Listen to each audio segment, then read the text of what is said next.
আওয়ামী লীগের যুগ্ম সাধারণ সম্পাদক মাহবুবুল আলম হানিফ বলেছেন, খালেদা জিয়ার বিরুদ্ধে মিথ্যা মামলা দিয়ে আটক রাখা হয়েছে। বিএনপি নেতাদের এমন বক্তব্য গ্রহণযোগ্য নয়।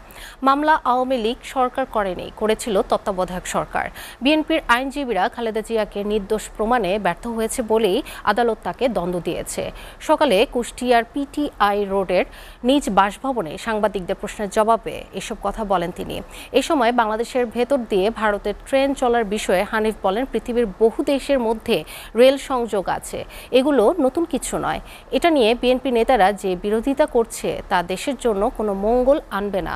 সম্প্রতি বিদ্যুৎ নিয়ে যে সমস্যার সৃষ্টি হয়েছে এর কারণ উৎপাদন ব্যয় বৃদ্ধি। সরকারকে অনেক ভর্তুকি দিতে হয়, তাই চাপ কমাতে সরকারকে দফায় দফায় দাম বাড়াতে হয় বলে দাবি করেন হানিফ। এই যোগাযোগ ব্যবস্থা আধুনিকরণের ক্ষেত্রে এই শুধুমাত্র বিরোধীদের জন্য বিরোধী বক্তব্য দিয়ে বিএনপি নিজেরা হয়তো তাদের তৃপ্তি লাভ করতে পারে বা কিছু লোকের বাহবা করাতে পারে, কিন্তু এটার জন্য রাষ্ট্র বা দেশের কোনো কল্যাণ বয়ে আনার মতো কোনো কথাবার্তা নয়।